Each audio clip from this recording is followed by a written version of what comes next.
future.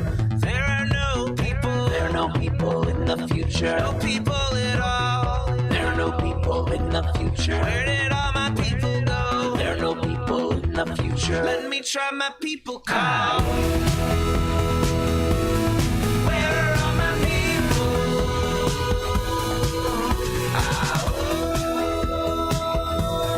Where are all my people? I guess I'll fly away now. Welcome, everybody, to another episode of Out the Coop Live. This is Out the Coop Live, brought to you by Raging Chicken Media, everybody. This is Kevin Mahoney, editor and founder of Raging Chicken Press, Raging Chicken Media, and the podcast Out the Coop. As you may or may not know, we have a regular podcast every Friday where I talk to Sean Kitchen, our capital muckraker-in-chief, and that usually goes live around 10:30 a.m. on Fridays.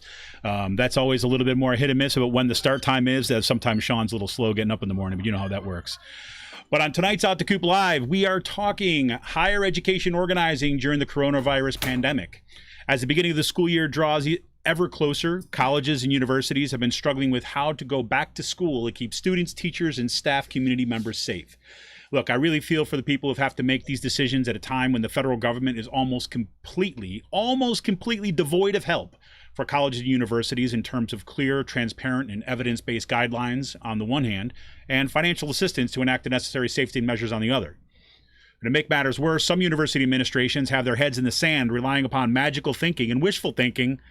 You know, you've heard me say it before, like my university, Kutztown University, is occupied by just such an administration. And just this afternoon, everybody, just so you're cued in, so if you see me get a little kind of heated quickly on this one, the president of Kutztown University, Kenneth Hawkinson, went live with a video basically saying he's doubling down on back to school for in-face instruction because all you need to defeat the coronavirus with is fortitude and grit. Yeah, that's right. Fortitude and grit, everybody. Well, the pandemic shutdown has also posed challenges for activists and organizers who have had to shift strategies and tactics as well. As regular listeners to Out the Coop podcast know, last spring I began working with a group of students, faculty, staff, and community members on a project called the Healthy Campus Bill of Rights. The initial project set out to demand 1, a healthy working and learning environment, 2, campus investments in the financial health of our community, and 3, a campus infrastructure, changes to the campus infrastructure to meet the challenges of the climate crisis. Now the Healthy Campus Bill of Rights has really had to shift to deal with the most pressing issue before us, Kutztown University administration's insistence on returning to face-to-face classes in the fall, despite rising coronavirus cases and the fact that 9 out of 14 Pasha universities have gone to mostly online classes in the fall. Not to mention, all of their quote-unquote plans about returning in the fall read more like a PR document than they do any kind of practical guides of how they plan on actually keeping people safe. So we've definitely got stories to tell about that. On tonight's show, we're talking to guests who are organizing in higher education in the middle of this pandemic. You're invited to join the conversation by calling in through the Podbean app, and you can comment through the app, or you can comment on our live YouTube stream, and I'll try to be going back and forth between the screens to take those comments. My guests tonight are Tabitha Bernstein-Danis. Tabitha, welcome. Hi, thank you for having me. You got it. Tabitha is an assistant professor of special education at Kutztown University. She's a delegate to ABSCUFS, is the faculty union, the ABSCUFS Legislative Assembly, and the KU and State ABSCUFS Social Justice Committee chair. And we also welcome Dana Morrison. Dana, how are you? Dana, you there? Here. There you go. Okay, great. Excellent. Dana is an assistant professor at Westchester University of Pennsylvania. She is the co-chair of the ABSCUF Social Justice Committee at Westchester, and she is a member of the Public Higher Education Workers, aka FEW. Did I get that right? The pronunciation, FEW? Yeah, FEW. It's kind of like, whoo, yeah, we did it. Exactly. Yeah. And that is the Public Higher Education Workers. They are a network of faculty, students, and staff working to organize for a fully funded, free, liberatory public higher education. And then we've got Madeline Ochabila. Madeline, how are you? I'm good. Thanks for having me. Oh, I'm so glad you could join us, Madeline. Madeline is a student at Villanova University, and she's a regional organizer for United Students Against Sweatshops, better known as USAS. She has worked on international solidarity campaigns, particular campaigns that have aimed to hold big sports brands like Nike accountable to their factory workers who make collegiate apparel.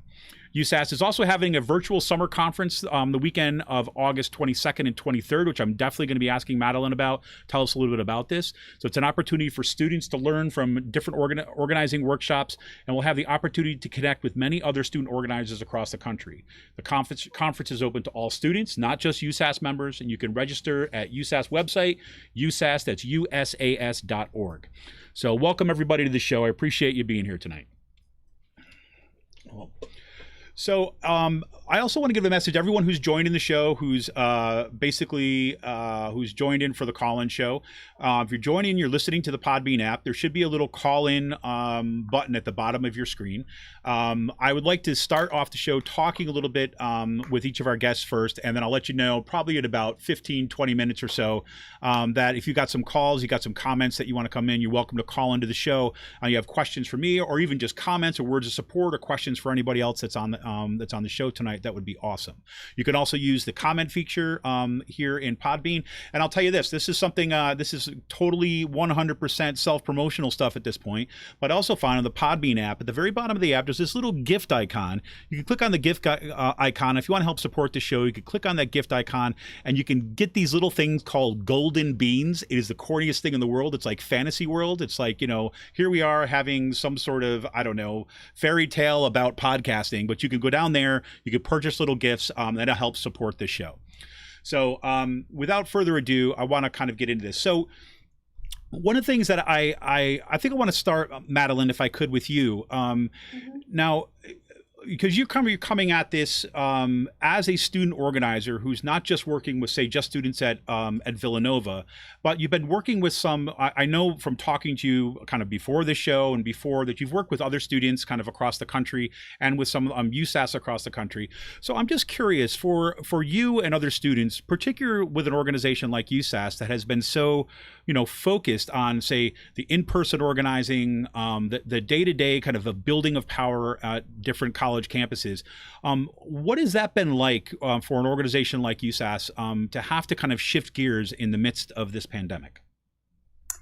Yeah, I feel like you kind of said it, like how USass is very dependent on the space-based connection, because how we organize is through, I guess how like all organizing is done is through relationships with other people, connecting our different struggles together and how we all relate to a certain issue as how like basically we start and win campaigns. So in light of the pandemic, it's definitely been hard for me to just connect with my group that I have on campus. Zoom has become our best friend, I would say, not just for Villanova students, but also for Kutztown, who I am working with currently.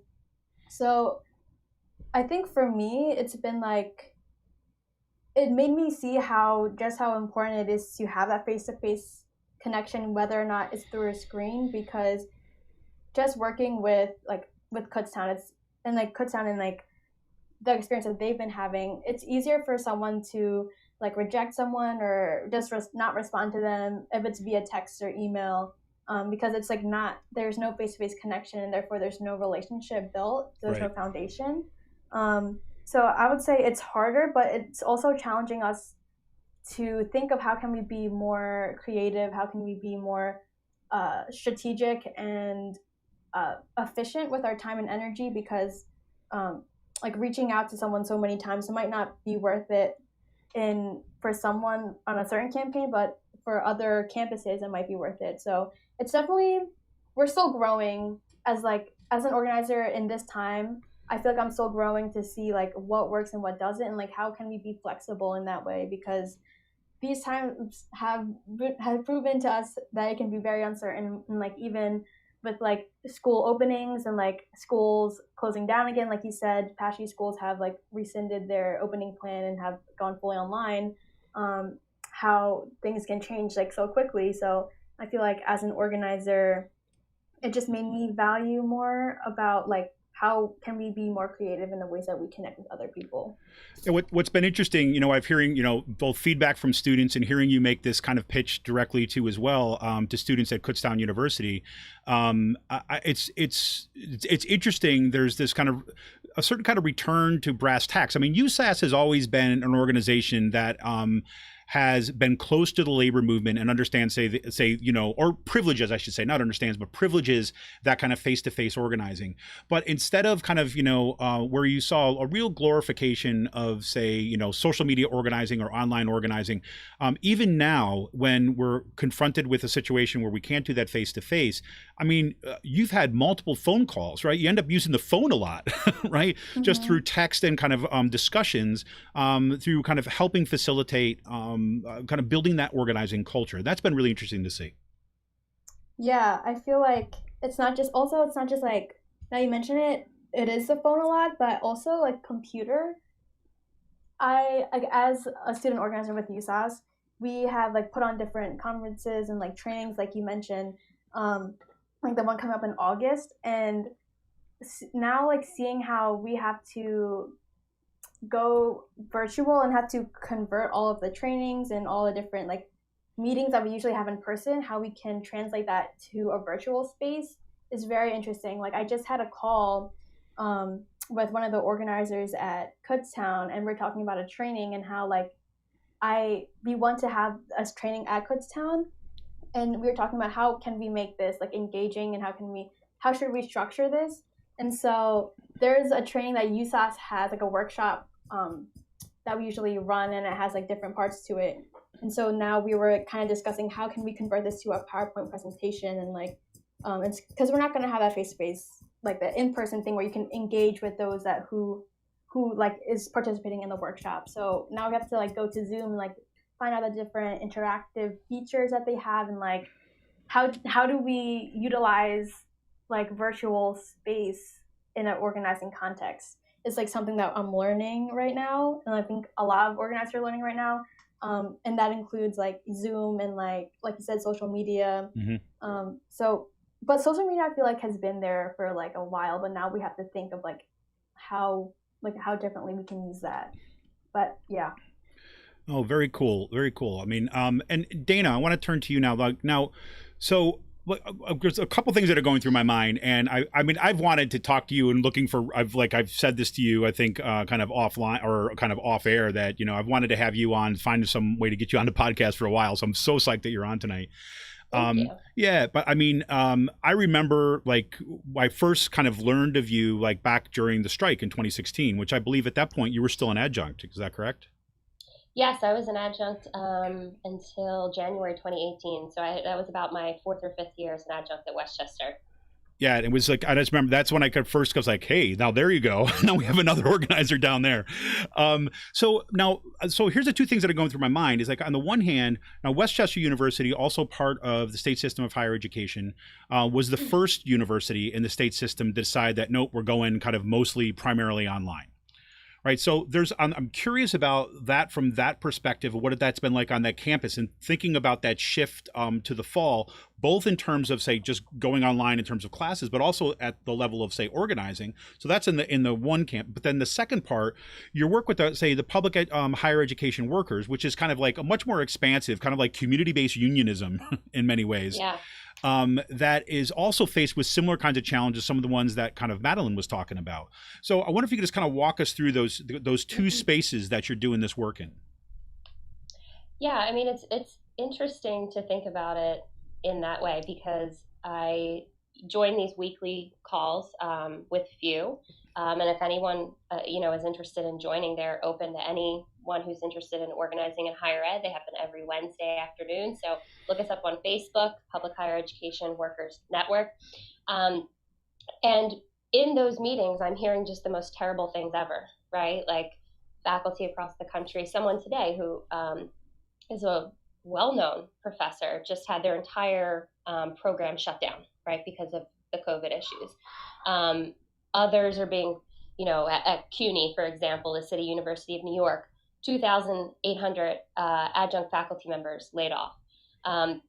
So I hear that simultaneously and the struggles that, they're taking up and how to organize around that. But at the same time, at Westchester, we've been able to continue to have our enrollment increases and move online very quickly. And it feels difficult to balance both wanting to support and stand in solidarity, not only with, the people who join me every week with FEW, but also all of the 14 state universities in Pennsylvania.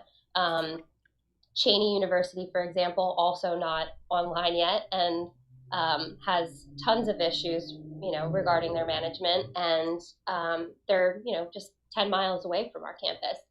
So it's difficult to, I think, operate from this position of feeling at the same time very, very privileged to be in a more safe position and recognize that I do not have to consider my safety, the safety of my family, and going to work in the fall, but also recognizing that I can perhaps use that position of privilege to support others and hopefully work for their benefit in some way. I mean, have you find before you led up to, before Westchester basically made the call and said that they're going all online, how would you describe just the feeling among the faculty, at least faculty that you're kind of connected with, about the prospect of going back to face-to-face classes in the fall? Well, it was tense, I'll say, to say the least. We had a union chapter meeting on Zoom, and first time ever I've seen nearly 400 people on a Zoom call. It was a large portion of our overall faculty body, and there were just so many questions. And this was after, we had already gotten like a good amount of information about like what the fall plan would look like from the administration. There was just so much, I'll say energy, because I don't feel like that's a negative thing, right? Like to me, that feels like something, really important could happen there. There was just an overwhelming amount of energy. I had never felt that since the strike in 2016. But, I think that moment was really the moment at which our union leadership at Westchester was able to, kind of take that energy to the administration and really bring those concerns to light. I think it was a shock to everyone that people were so frustrated and so worried, about what this would look like. Right. So this was not just like a situation where you have like a benevolent kind of administration that sits there and looks back at the science of things and decides, comes to you as the faculty and says, by the way, before anybody worries about this, I want to let you know we're doing the best for everybody here. But you had some pushback from the faculty from the get-go. I mean, I can't say what was going on in those closed door meetings because they are very closed door, but it definitely felt like that amount of energy and anger, and that was definitely a turning point, for what came. And I think also, our position of being being one of the more stable state universities, I think that let the decision to go online be much easier, because we don't have to worry as much about the financials that a lot of our sister institutions have to worry about. Exactly, which brings me to my to my hometown, or my home place of work is Kutztown University, and so Tabitha, now we are one of the universities. Kutztown is one of the universities that is still planning on going to face. There's been a lot of faculty kind of like organizing over the summer, both trying to push both gently and kind of a little bit more aggressively to try to make the point that we really need to be all online, like especially as we see like 9 of the 14 schools are now mostly online. So that's actually happening. And then just this afternoon, right? I mean, faculty are organizing. You have this open letter that went out today. And as that, shortly after that letter was posted, I checked the timestamps. It's about an hour after that letter, the open letter was posted and asking people to sign on to this. President Hawkinson of Kutztown University comes out and gives this YouTube rant of doubling down on the kind of necessity, and he uses coal miners and farmers as a justification to have the grit that we have to stand tough and defeat this virus. I mean, it was incredible to me. So, I mean, after hearing, say, the experience of Westchester, and I should add to that, as Dana said, is that Westchester has been one of those universities that has been more stable in the state system, where Kutztown, I mean, I've heard about Kutztown crisis as long as I've been there. And, I've reported on this stuff as part of the reasons I started Raging Chicken, to talk about the absolute nonsense with the budgeting and the numbers were there. But Kutztown has announced that they're planning to look at retrenchment going into the fall. So as a kind of, in a sense, contrast, let us a little bit about kind of what this has been like on the campus at Kutztown over the summer as we start getting closer and closer, to the opening up of the university. Well, we're all doing a lot of work. I mean, right now has been actually a really busy time for a lot of us. One of the challenges of waiting, even if they do ultimately decide to go online, waiting so long to go online, is that it becomes an incredible challenge for both faculty and for students and their families. Right now, we have people who are investing money and time in buying things they need to move on campus. Are we going to wait until it gets to the very point when people have already spent this money?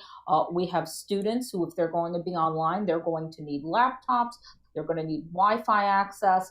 And in terms of trying to plan as a faculty member, it is incredibly difficult to plan your courses when you're being told they're face-to-face, but they also have to have an online component that has to be evidently a simultaneous online component. It becomes very, very challenging.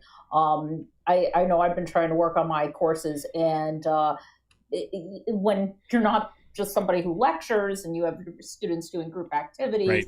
and doing projects, it's pretty much impossible to plan to teach in the way that would pretty much be the only way you could teach. I mean, really, it would have to be lecture. The students who are on Zoom at home would be pure spectators. They wouldn't really be able to participate. It will be difficult to even hear people in a class conversation because everyone has to wear a mask. So, it just makes more sense pedagogically in most cases to go online, where you can do things like have them get together in groups and right. have discussions in a much more fluid way. So at this point, we know the only safe thing to do is to not come back in person, or if there is any in-person component, for it to be as limited as possible. I know some schools have gone to 80% online, with only evidently courses that absolutely cannot be taught online happening in person. Nothing like that has even been suggested. So we're finally at the point where we need to not only gather the support of other faculty, but students, staff, alumni, our community. So I live in Kutztown as well as teaching at the university. And one of the big concerns is that we're going to suddenly have an influx of all of these students who, they're going to be living in congregate living settings. Right. They're not going to have ongoing testing. There really is no plan for contact tracing.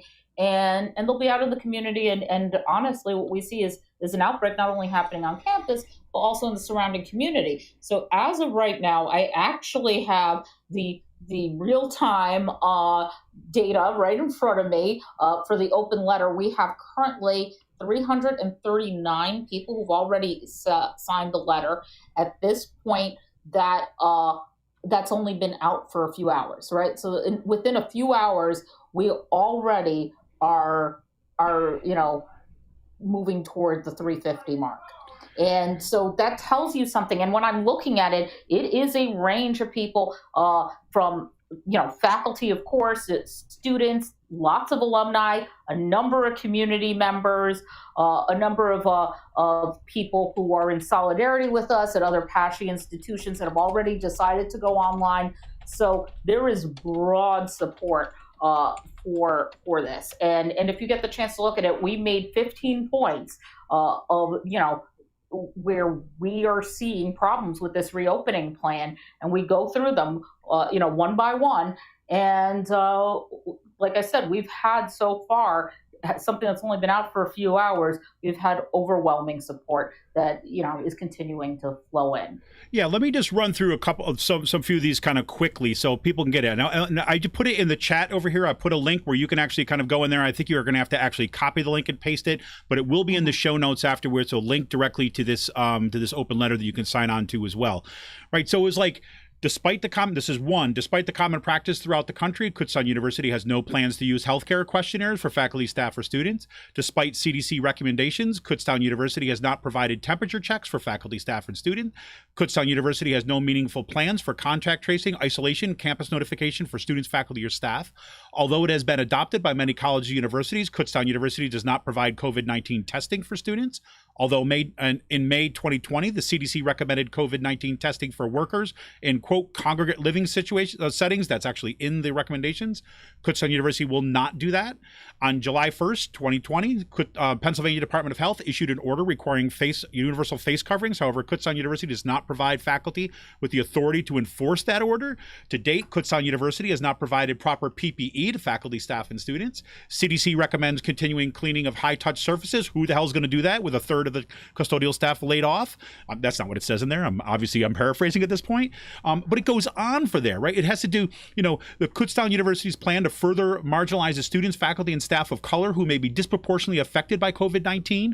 According to the CDC, discrimination, healthcare access and utilization, occupation, education, income gaps, wealth gaps, and housing factors have resulted in communities of color being impacted more severely by the pandemic. The university has failed to address these concerns, right? The main website for the disability services at Kutztown University has no advice or guidelines for students with disability. And there's a wide range of concerns, right? And I think I have the sound for this too. Let me just do a little sound here. This was from, this was Kenneth Hawkinson, President Hawkinson's response to this as part of his YouTube thing. Here, wait. Some of you may die, but it's a sacrifice I am willing to make. Okay, that wasn't him. That was Shrek. But I must have had the wrong sound drop here, but they seem so similar. But that's kind of where we're at. And not to make light of it, but I mean, you look at what the plan is. So on the one hand, you get faculty pushback. Right. Faculty pushback at Westchester and some discussions, and then you see them early on making this shift. And I mean, how do you even begin to account for this absolute stubbornness and this kind of insistence upon going back in the fall? I mean, what are those discussions like, Tabitha? It's frustrating. I mean, that's what it comes down to. I mean, I have been part of a lot of these conversations that have happened, and I could tell you our union has been going to bat for the entire community, pushing what we know has to be in place, and over and over again, it's just this is something that can't be done, or we get not a real answer. That happens more often than not. We'll just kind of get a non-answer. So it is frustrating. And now that we're at the point, it's August. We're supposed to start in a few weeks. Right. This has been going on for the entire summer. It's been very clear what needs to happen according to the CDC guidelines. And at this point, they're just not being followed. So I think, before taking things public, we did everything that we could possibly do, without making it a spectacle, right? At this point, with us going back in a few weeks, we have no choice but to make this public, and to enlist the rest of the community in this effort, because otherwise what we are looking at, if you'll look at our letter, you'll notice the title for it is "The Acceptable Number of Deaths is Zero." There you go. And that's the bottom line. And if we're not following a safe plan, there will be people who die. I mean, we know this. We are going to have people who get sick. We are going to have, even people who don't have underlying conditions. We know there are plenty of cases where people didn't have underlying conditions and they still don't have favorable outcomes. Even people who recover from it. We know there are people who have lasting heart and lung problems as a result. So they are essentially asking us to risk our lives, to risk, possible health complications in the future. And they're putting the broader community at risk out here. So I think that there is no choice right now but to be very public and open and to talk about this, and to make it clear what's really happening. Because if we don't say something, and we just allowed the university to put their official position out there. People aren't really reading the reopening plan carefully, right? Then I think there's not going to be a lot of awareness of the situation. It might just look like, the faculty are nervous and don't want to go back in, despite precautions being taken, and that's not the case at all. The precautions are not happening. Even if there were a way to go back face to face, which through, we've had people who've done statistical modeling that shows that there really isn't a safe way to make that happen. But, even if there were a safer way to make this happen, that's not happening either. So at this point, we just have no choice but to be open about this, to talk about this, to get it out in the community and let people know what's really going on.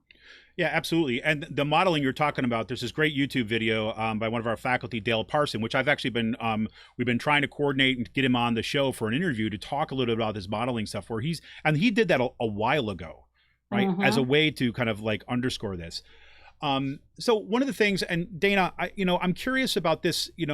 I know from our perspective, let's say my perspective and faculty that I've spoken to, is that I don't know a single faculty member that is excited, right, enthusiastic about going to online instruction in the fall. And I know that a lot of faculty have waited as long as we could be, because we know the importance of being there one-on-one with students, being in the classroom. But when you have, say, other faculty members or community members or administrator or whoever it might be raise this question about, say, but the students want to get back and you need to get in there for your students, or that, maybe the faculty want to go online because they don't care about your students. I mean, how do you respond to that stuff? I mean, obviously we care about our students, right? I mean, I'm sorry, I heard somebody else jumping in there. Right now we know that young adults can be at risk, right, for this. And there have been deaths of young adults. And I mean, first and foremost, we're looking at the safety of everyone. And then second, making sure we can deliver good instruction. And as I briefly explained before, trying to do face-to-face and online at the same time with everybody distanced in the classroom and unable to do any kind of real group discussion or group work is not really going to be what best meets our students' needs. Right. So Dana, what's that discussion like at Westchester? I mean, I'll just second what Tabitha said. Both Tabitha and I are in the field of education, right? So we teach future teachers, and this is happening both in K-12 and higher ed, which is, a divisionary tactic to really push students and their teachers apart. But I mean, I think we should actually talk to our students. I sent out a survey, to my students saying, how do you feel about all this? And it was incredibly mixed, it is not, I challenge, administrators to show us the data that students want to go back, particularly if it is in this format where we're 6 feet apart, behind masks, as Tabitha said, can't interact, can't do group work. It's not normal, right? Right. It's not education as normal. And I think, at Westchester, what we're trying to do is, recognize that we're online. What can we do to make, the educational experience as best as possible? But because we know what's happening, because we know the format is online, we can actually make those pedagogical decisions and, prepare for our classes. What our, colleagues at Kutztown and other places are going through is complete uncertainty. And I don't know, every educator out there will say the uncertain is the biggest challenge you have to deal with, is just not knowing what's coming up. So, I would say at Westchester, we have a lot of faculty who are now turning all of their attention and energy to making sure that the fall semester can be as meaningful, as personal as possible, given the online setting. Absolutely. And I want to get, kind of flip the script. And I think Madeline's already a step ahead of me here, because I wanted to kind of, see it from that other side. I mean, obviously, Madeline, I'm not asking you to speak for every student that's out there. I mean, it's, obviously, but, from kind of where you sit, I mean, what's this like from a student's perspective? I mean, I can imagine. I mean, I've heard from personally from some of my students who, you know, they're torn. I think kind of like we are in some ways, but torn on the one hand is like, you know, they love college, right? They love being at college. They want to be there. They want to be in the classroom, and they're. But at the same time, you know, they're not necessarily willing to put their lives in line for it. So I'm curious, kind of from your angle, what's this been like coming at it from a student, as a student?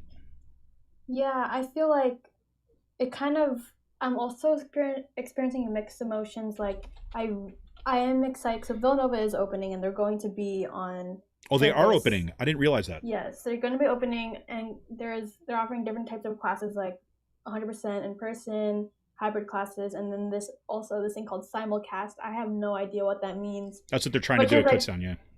Yeah, but just kind of goes to show like it's not completely organized, so that's concerning. But I like just being home for so long and like being through this quarantine and like having to adapt to this new lifestyle has been hard but very necessary. So part of me is excited to go back to be away from home for once, but also at what cost, you know? Like was said earlier, people are bound to get sick, and there are deaths are to be expected from schools reopening, whether it's someone on campus or someone's families that they go back to in November.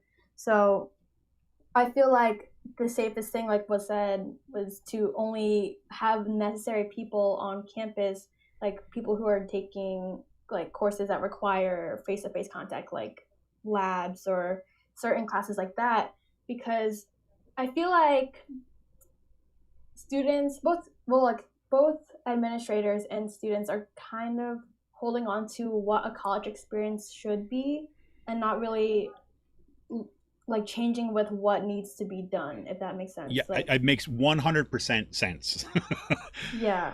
So, and I feel like will the college experience, quote unquote college experience, be the same because of this? And we have seen just through how classes became remote so suddenly this past like spring that things can be done remotely. So there's not always a need to be on campus, which can be good and bad, because like the face-to-face contact is everything, at least for me, when it comes to like learning.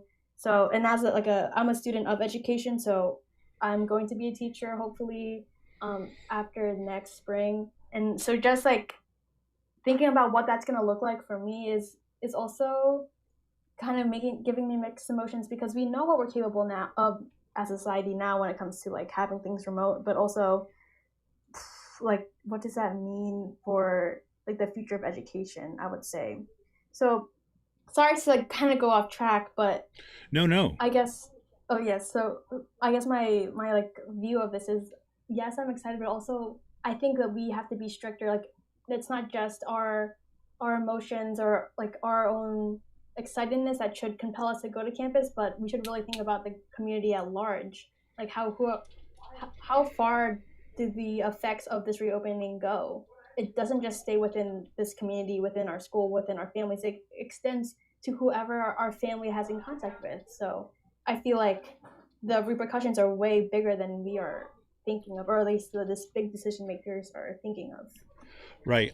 You know, one of the things I want to come back to this. I want to talk about a little stuff so we can open up the place for calls. One, I want to make a note. If anybody's watching on YouTube, I want to apologize. I notice that we're having some issues with the stream. I think that has everything to do with my son's gaming addiction. So I apologize for that. But you can kick on over to the Podbean app or pick this up in our regular podcast stream. This will be rebroadcast as a part of our regular podcast stream. So I apologize to the folks that are tuning in on YouTube for that. I wanted to basically say, you know, we're at the point. I know we have 3 guests on tonight, which is more than we usually have. So giving a little bit kind of longer time, so because I know there's some people that might want to call in. And so if you want to call in, this is a great time that you can call in. You can do that at the bottom of the Podbean app, and you can kind of click call in if you've got something to say, contribution. You want to give us a perspective about what things are like on the ground from where you're at. That would be fantastic. I want to also mention that Area 81 was in here, and he basically was talking about his son's out in California. California, right? We'll be starting school next week, and their school district is not up to 100%. Not sure exactly how it's going to happen at the right end. I know that's been my experience with my kids too as well. We don't know how they're going back to school either. And I want to kind of shout out. So I've got a couple calls into people that we look to have either next week or the week after. We're going to have the focus will be on K through 12, and we got some folks at K through 12 educators that are organizing there, and to kind of really dig down into that right as we're kind of getting ready to go into the meat grinder, it feels like. But so one of the things that anybody wants to call in, feel free to call in now. It'd be a great time to pick up your call. Also want to say, if you want to help support this podcast and Raging Chicken Media and our other podcast, you can go to patreon.com/rcpress. You can become a member of the show for as little as $5 a month, and get access to kind of special content. You'll get especially access to kind of early trials on, for example, this live stream. We actually kind of tested it out with our members first to get some feedback and what was happening in the community. So you can go to patreon.com/rcpress. You become a member as little as $5 a month. You can also go down to the bottom of the Podbean app. If you're listening to the Podbean app, and there's this little gift icon there, you can click that icon and you can actually, leave us a little tip, right? By purchasing these golden beans, I guess Podbean is calling them. And you could send us a little gift or a bigger gift or whatever it might be. But anything that you can do to help support this podcast is great, because we want to bring you this content weekly and in ways that you're not going to hear in other places. So that's going to be kind of important. So as we're waiting to see if anybody has any comments or anyone have calls, you want to jump in, feel free to call in now. But I want to just open this one up a little bit for kind of coming off what Madeline just was talking about. And one of the things, thank you, Area 51. I appreciate it. Just send us a coffee cup, a little cup of coffee. I appreciate the gift. That's awesome. But talking about the college experience, and one of the things that one of my kind of pitches to people has been, we're trying to explain what's happening at Kutztown University, is I could remember years ago when the university was investing hundreds of thousands, not millions of dollars in campus beautification, like the improvements of the aesthetics of the building, new signage. I can remember President Cevallos, the previous president of the University of Kutztown, was so keen on this new signage. And we're sitting there as faculty, among the union, looking at them like, man, I've never seen them so excited about anything in their life. They're talking about signage, right? And they were excited about that stuff, campus beautification. And so many college campuses have started to say, look, we're not here for academics. We're not here to educate. We're here to give you a college experience. And I don't want to belittle that entirely, because I remember as a kid who my number one goal growing up in Utica, New York, was to get the hell out of there. Right. And to get out of that space and get into a space that kind of felt like it was more nurturing to me. And I understand the idea about going to a place and feeling like it's home, and that experience being absolutely critically important. But campus administrators have increasingly said, yeah, you know what? We don't need to invest so much in academics. What we need to invest in is the infrastructure and the plants and the trees, right? We need to plant 500 swamp white oaks instead of invest in kind of building the program or ensuring these classes are adequately staffed. So I just, that whole idea, and I think that's what's happening at Kutztown right now. They are so invested in that PR branding image of the university and selling the experience that when it comes down to actually have to talk about the importance of academics and how we do something that's pedagogically sound, they can't get their heads out of their asses of that particular brand experiment they're going on. So I'll just kind of open it up to you three about, what's your takes on that? I can. So sorry. Great. Yeah, no, great. Hop in, Madeline. Yes. Okay, this is a small thing. So, when we talk about the college experience and how that could change, I feel like I thought it came to my head was so we talk about faculty perspective kind of being left in the dark, student perspective being left in the dark, workers perspective being left in the dark when it comes to reopening. Yes. And what college will look like in the fall. And I feel like the college experience going forward should be decided by everyone in the community, which is kind of going back to what Dana and Tabitha both said about making this issue public. Yep. I feel like now more than ever, we should be shaping what should be done, what the accommodation should be made, since we are part of the community too. We are the ones being at risk here. So it's up to us to use our voices now more than ever, even though organizing in the pandemic can slow down activism and can slow down like people's energy to reach out to others even though they're not meeting in person. Now is, like, I would say, pressing time more than ever, because I feel like universities are as y'all would agree, I would assume universities are taking shortcuts in order to offset the economic effects that they have experienced due to the pandemic. And I feel like us not saying something or not organizing around this will just set precedent for the future to come and how they will shape the beautification of the college experience, like you were talking about, Kevin. Mm-hmm. It's like now more than ever is, but I think that's my lasting like message is like, now just because we're not in person does not mean activism should slow down as well. It's calling for a deeper type of activism because we are not together, if that makes sense. Yeah, totally. That's awesome. Yeah, I was gonna just add, Go ahead, Dana. Yeah. I'm a former student of Westchester University, so I have this really interesting, experience of seeing the campus kind of like before the transition, before the the big push to have a Starbucks and a Chick-fil-A and all a rock wall and all of this kind of stuff that was happening.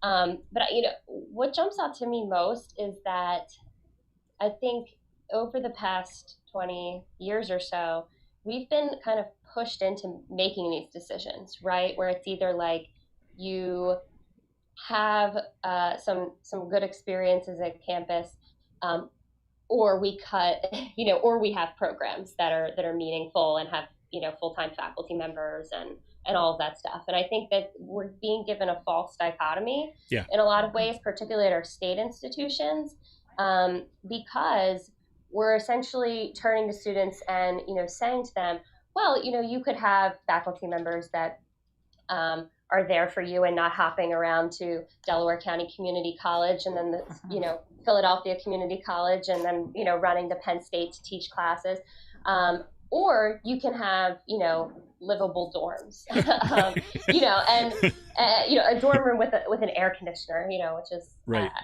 Not always available before that. And I think that's, just because we've had this tremendous lack of state funding that, particularly in Pennsylvania, our students leave with a ton of student loan debt, the most in the entire country. And that's because we, as Madeline was saying, we, the collective community of our schools, have not been the ones making those decisions. We've not been the ones making the decisions about what gets funded in our institutions. We've not been the ones who are making the decisions about how our institutions are funded at the state level. And so more of that burden is being pushed onto students as consumers and at the expense of academic experiences that can be enriching. I mean, right now we have on the table just an awful plan to do God knows what to merge a lot of our state universities, right. Cutting programs. This is coming from the chancellor's office. Cutting programs, making students share faculty across campuses, and most of that will require going online. Right. So on the one hand, we're hearing from administrators that students want and need this college experience. On the other hand, they're telling us that some students, and that typically means students who won't have the financial means to do otherwise, will need to share faculty members across campuses and share programs. And so I think we have, the conversation needs to be changed. We can't let administrations be the ones who are defining the conversations. You have access to a Starbucks and air conditioning in your dorms, or you have these programs.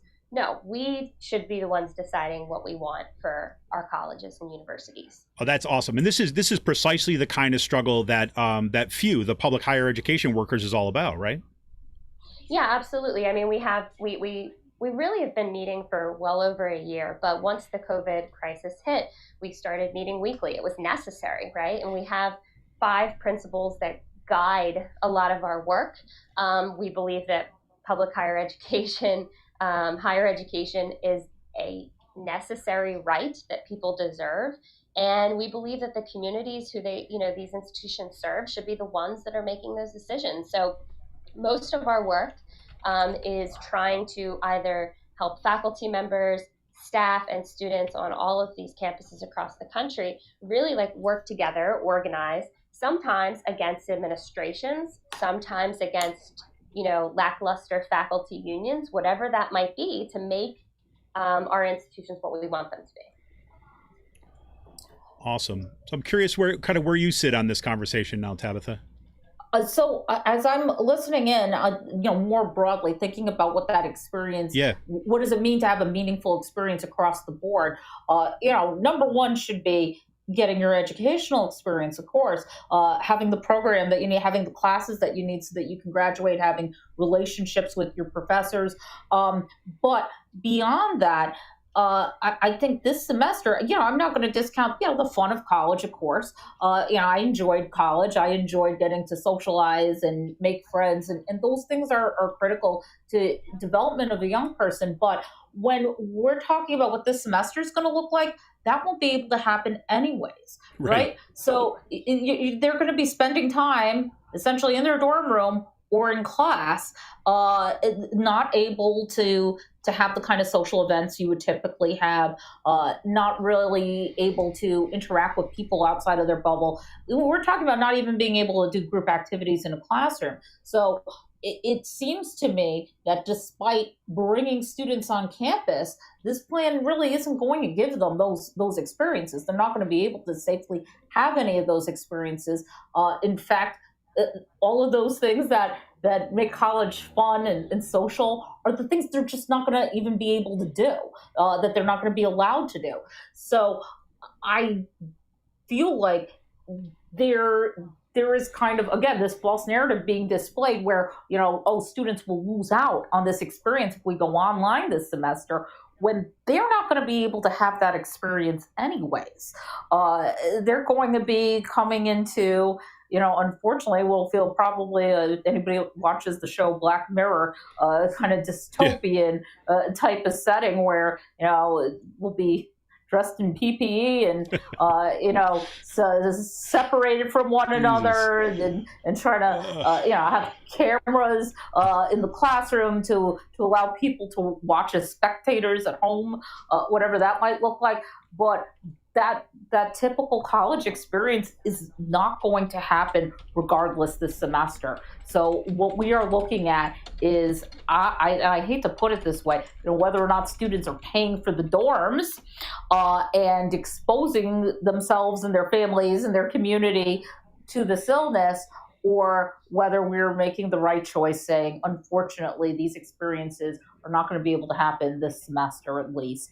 And so let us be safe. Let us make sure our students still get their educational needs met. And, we will unfortunately have to deal with the fact that the social piece is not going to happen in the same way this semester, whichever route we go.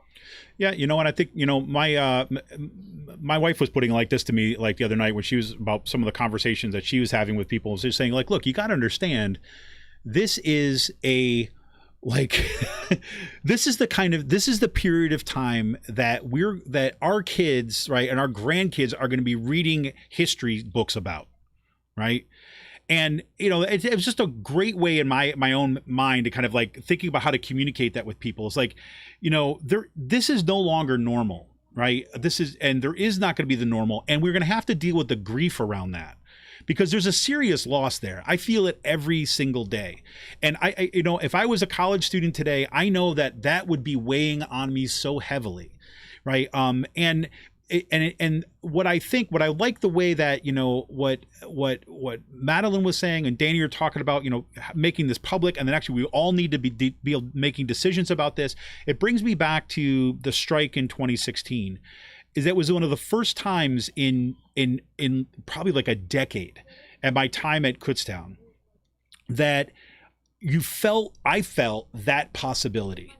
When we, as students and faculty and staff, we had people from the community coming in, and we were actually having real conversations about what it means to have higher education, what this space should be about, who should be deciding about kind of like our discussions about planning the way that the campus should look. It's like, and it was like this moment of like collective decision making, right? And again, and it's been a grief process of my own. I'll be put my cards on the table, to seeing that slowly fade away, right? To move back into a situation where we have the administration who looks at, the education part of college as simply like the check sheet and making sure students have these classes, as opposed to actually focusing on those relationships, those kind of like the educational relationships, which we're always, and I mean that both inside the classroom and outside the classroom, between students and faculty and the community, all that stuff, student organizations, all that stuff, which made up the educational environment that made college and higher education feel special, to me at least, right? It was the kind of thing that felt very much where I could see a different version of myself within that. And the faculty members that I always kind of look back and kind of support, and the other people that I worked with. I worked at the Carrier Dome for like 35 hours a week when I was an undergrad. And the people that I worked with, that all became kind of part of that. And, it feels like that when we got to that strike, it was reminded us, yeah, we can have these really amazing conversations about possibilities, right? Amazing conversations about where we want this to go. After COVID-19, do we want to go back to like the normal, or can we do better? And I think we can do better. That's my little diatribe at the end. I agree. Yeah. I think we can do better too. And I think this is where, despite the grief and the challenges that we're facing right now, and the fact that, this isn't normal, right? They keep saying the new normal. This isn't normal. We know it's not normal. But hopefully, despite the fact that we can't be together in person, we still are keeping that sense of community. And I think that we have found ways to use the technology to maintain that and to ensure that happens, and to make sure people still feel supported. And that's where we really should be focusing our efforts right now. How do we make sure that even if we're physically distanced, we don't feel socially distanced? Yeah. And if we put more of our effort into that for now, I think we're going to have much better outcomes than trying to force a situation that is not only going to be dangerous, it's not really going to be conducive to education. 100%. Could I also add that, please? I just think it's so inspiring that, you were all saying, we can do better. I agree. But I would just add that I think we have to. Like, I don't even know if it's off the table for us to, not take this opportunity, not take this moment and say, we can't go back to what was. You know what I mean? I think we need to recognize that, each year that passes, we have more millions and millions of dollars in student debt. We have fewer and fewer faculty with livable wages. We have, less accessible institutions of higher education. And I think we have to make sure that this moment is not a moment where we are, fighting for crumbs, and instead, potentially re-envisioning what it should be. With that many people in an uproar right now, it has to be the time. Yeah, I would also like to add something real quick. Go, Madeline. Yeah. It's just I feel like this time, it's I've reflected a lot about what is life essentially, what is happening right now, right? And kind of relating to what everyone was basically saying about what are we gonna go what's after this? Are we gonna go back to what was normal?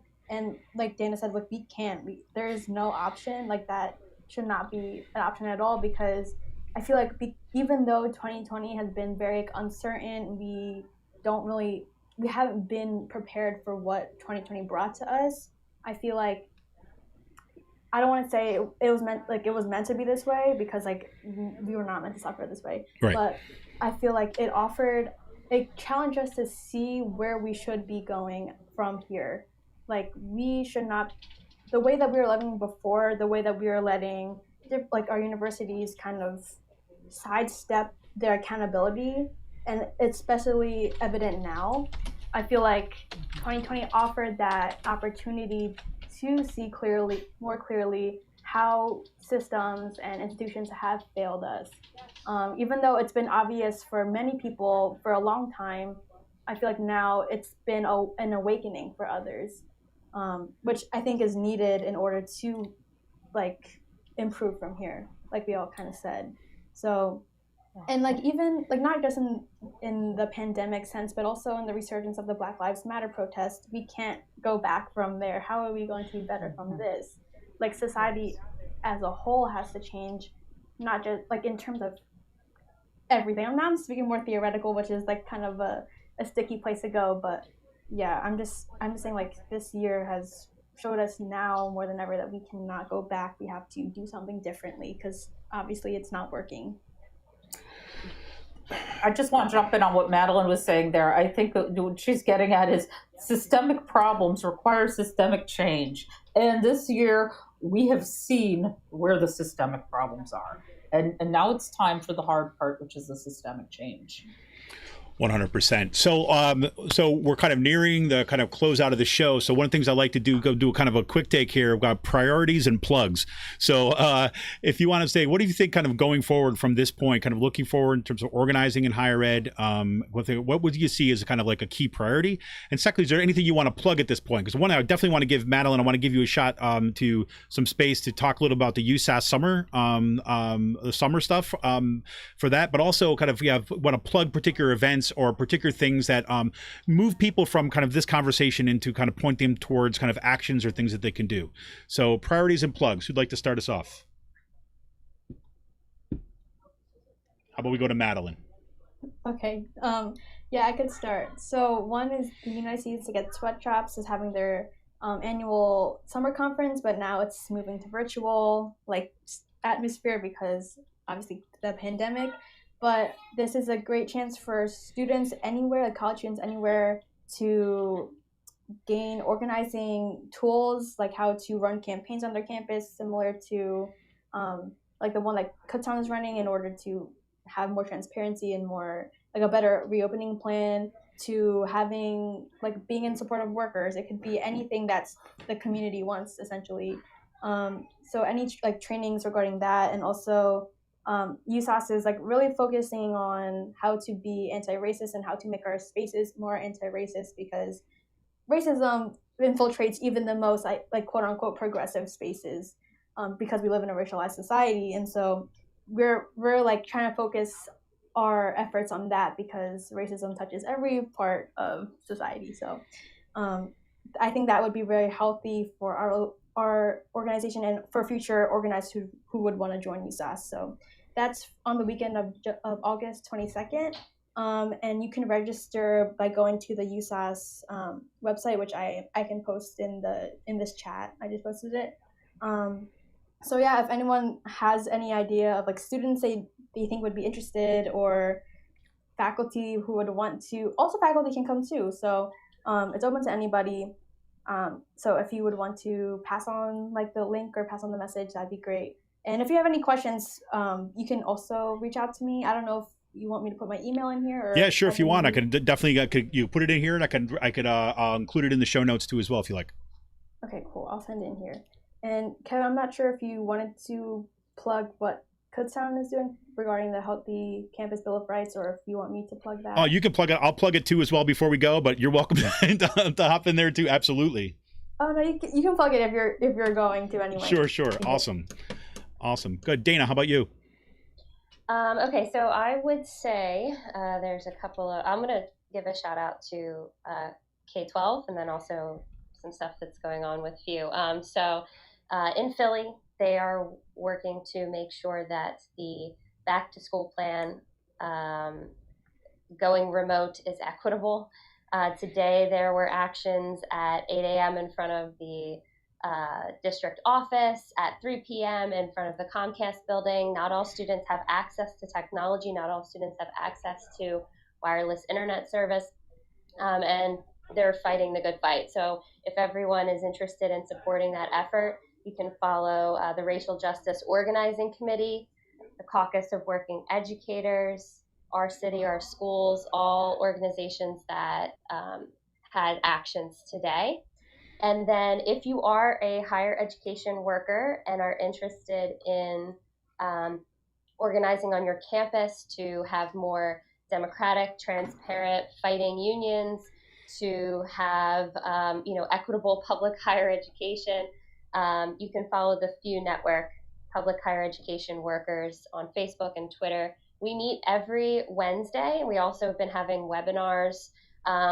We don't just like sit around and complain, I think, which is really important. Yes.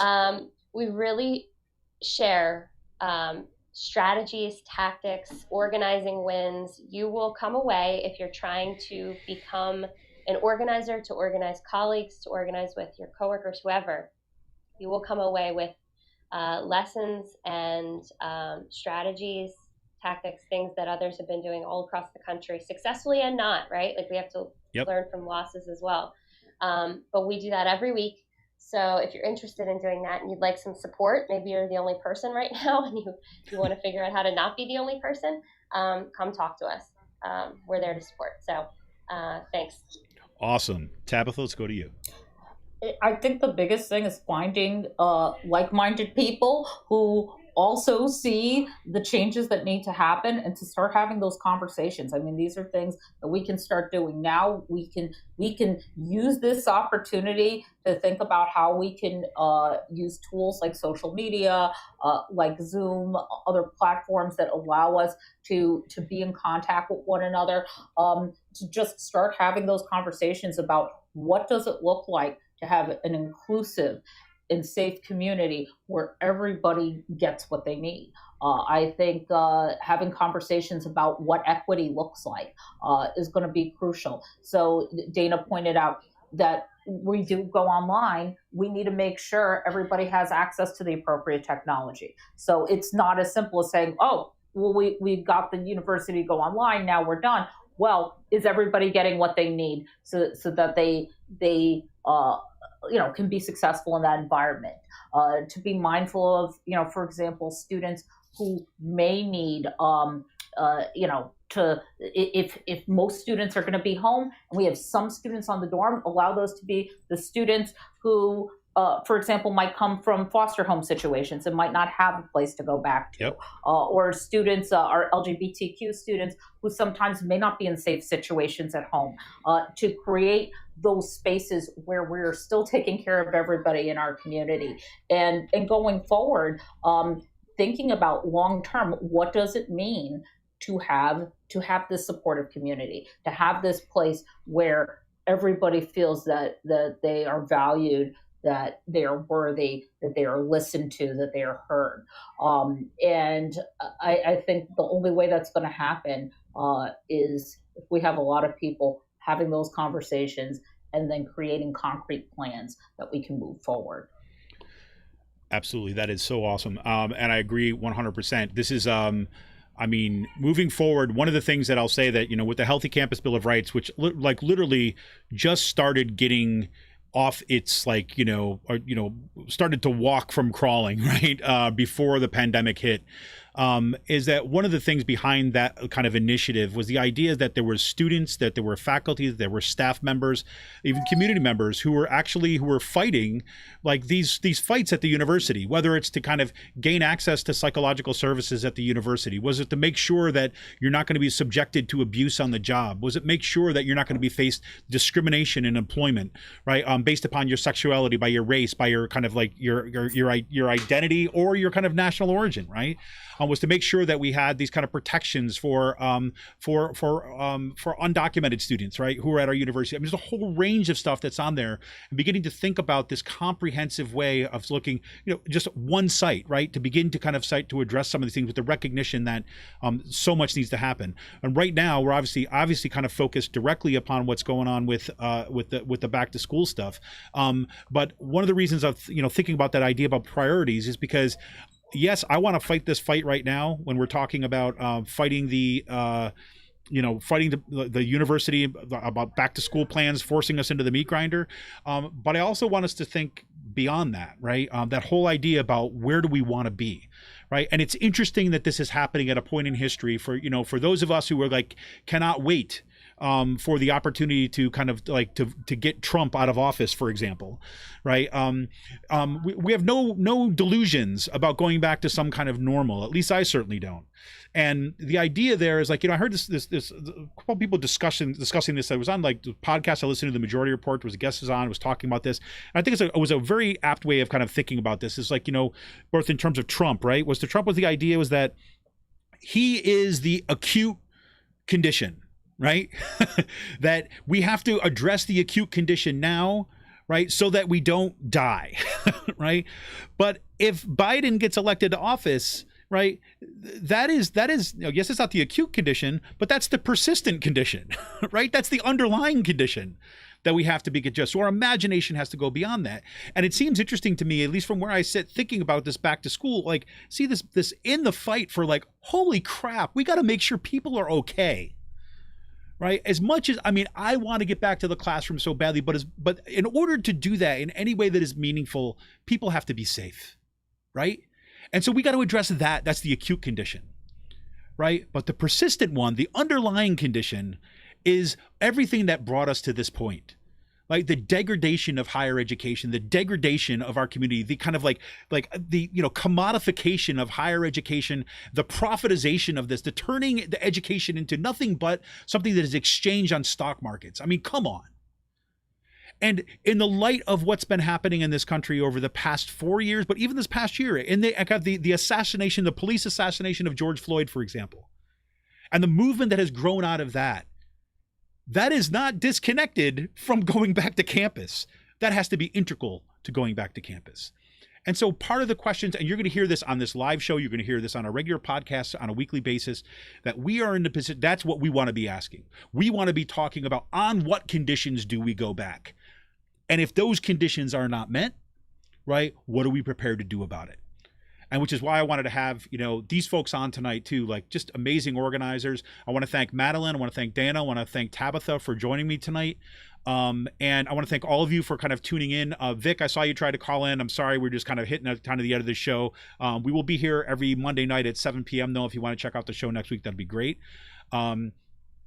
Yeah, great. So thank you all for joining us today. I really appreciate you being on the show. Yeah, thank you for so having much. me. Yeah, it's also great to hear from you two, Dana and Tabitha, and also you, Kevin. I always love hearing, and like I feel like I learned a lot from this podcast. Go be an amazing teacher, Madeline. Seriously. Absolutely. Wow, thank you so much. We need you. It was great having you on, Madeline, too, because I think it's so important to have the student voices heard. A lot of us who are faculty have been out there and talking, and I feel like there hasn't been enough opportunity to hear from our students. So thank you so much for sharing your perspective tonight. I think it's really critical to have your voice heard. Yeah, of course. And just like, thanks for facilitating space. Like if you probably are in your classrooms or virtual classrooms, facilitating that space for student voice to be heard. So that goes a long way. Like students can use their voices, but it's way different when someone facilitates that space to help us too. Awesome. And I know that I don't know if it'll be next week and the week after, but we're going to have another kind of student organizer show. There's some really amazing work that's happening at East Stroudsburg right now with this student solidarity work. They've got this great program called SWORD, which is in support of food service workers up in East Stroudsburg. The woman who's one of the student organizers who is wasn't able to make it tonight. And so we're going to try to schedule that out. We also want to have somebody specifically from the Healthy Campus Bill of Rights to come on and talk about what's happening specifically on Kutztown's campus. And that leaves me with one other plug I want to make tonight, is that on Wednesday, that's August 5th at 6 p.m., the Healthy Campus Bill of Rights will be holding a virtual town hall talking about concerns about the Kutztown University administration's like push to return to face-to-face classes in the fall, and it's an opportunity to organize the plan of action kind of about moving forward. That is open. We do ask that folks just kind of sign in and kind of register for that.